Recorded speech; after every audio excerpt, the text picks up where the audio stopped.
Welcome back. Ancient Greek and Roman literature provides some of the earliest European documentation of Black people referred to as Ethiopians. These sources consistently show that Africans were known, respected, and active participants in Mediterranean society. Classical writers describe Africans in a positive moral terms, documented their military power and political organization, recorded their presence within Greek and Roman cities, and directly acknowledged their contributions to ancient thought and culture. Homer, from the 8th century BCE, gives the earliest known European literature reference to Africans. In both the Iliad and Odyssey, he describes Ethiopians as moral upright and even visited by the gods. This is one of the quotes that he says. Zeus had gone yesterday to feast with the noble Ethiopians, far, far away, the blameless people. His portrayal places Africans within the highest moral category in this world, establishing a tradition of respect that influenced Greek culture for centuries. Herodotus, from the 5th century BCE, documented African societies from direct travel and investigation. He wrote of their physical stature, military experience and expertise, wealth, and diplomatic involvement with the Persian and Mediterranean powers. One of his quotes goes, "The Ethiopians are said to be the tallest and most handsome of all men." Another one, "The Ethiopians wore on their heads the skins of horses, and they carried bows made of the palm tree, long and difficult to bend." He accounts present Africans as physically strong, skilled in warfare, and culturally distinct, not marginal or unknown. Diodorus, of the 1st century BCE, recorded Egyptian traditions that placed Ethiopians at the origins of civilization, showing how ancient peoples viewed African antiquity. He quoted, "The Ethiopians say that they are the first of all men and that the Egyptians are colonists sent out by them." This demonstrates how Mediterranean societies link the roots of their culture to African civilizations. Strabo, of the 1st century CE, provided one of the most detailed ethnographic descriptions of African peoples, emphasizing their diversity and strategic importance in the ancient world. He quotes, "The Ethiopians differ among themselves, but they are all black in complexion." He also quotes, "The Ethiopians are said to be a people great in stature, skilled in warfare, and accustomed to heat."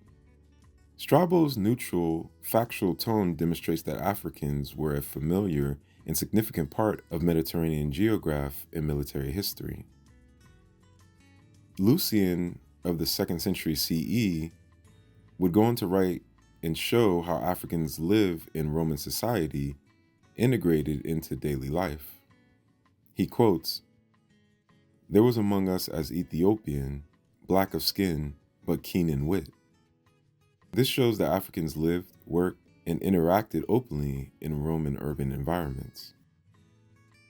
Pliny the Elder, of the 1st century CE, documented African nations as organized, powerful, beautiful, and independent. He quotes, "Beyond the Nile lie the Ethiopian nations, powerful kings and countless peoples." This acknowledges African kingdoms as sovereign states participating in global trade and diplomacy. Apuleius, born in North Africa, became a major Roman philosopher and author in the 2nd century CE. His prominence shows African participation in European intellectual life. He quotes, "I am half Numidian and half Gaetulian, but who is so ignorant as to think wisdom belongs only to one race?" He challenged ethnic prejudice and affirmed Africa's intellectual legitimacy. Augustine of Hippo, from the 4th and 5th century CE, was one of the most influential figures in European Christianity, and was also North African. He quotes, "The Ethiopians whose skin are burnt dark black by the sun are certainly descended from Adam."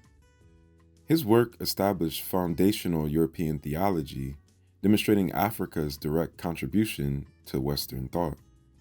Just want to make sure that you guys are clear that, yes, some of these references were to the modern day Ethiopians and all of their 83 tribes in Ethiopia, but Ethiopia was the name of all of Africa. So this was from various different tribes and kingdoms and empires throughout Africa. So across authors spanning 1,000 years of European history, several consistent themes would appear. Africans were respected in early Greek literature. Africans were documented factually and respectfully. Africans were visible in Roman daily life. And classical writers acknowledged powerful African states. And Africans contributed directly to European intellectual traditions. Classical literature demonstrates that Africans were not outsiders to ancient Europe. They were woven into the military, political, cultural, and intellectual life. Greek and Roman writers consistently portrayed African societies as ancient, capable, and respected. In many occasions, they were also feared and also looked at as very good friends and companions in war times. This is only within 1,000 years. Africans and melanated people have been around the world for thousands of years. You can go anywhere from the Aboriginal people in Australia all the way to the Philippines with the Ethna people, and all the way back to Africa, to the Americas, and so forth. So just want you to remember, this is just within 1,000 years of all of history, of human history. People of melanated and darker skins have been existing for hundreds of thousands of years. Please like, subscribe, turn on bell notification, add me on all social medias, and until next time, peace, one love. So catch me if I fall.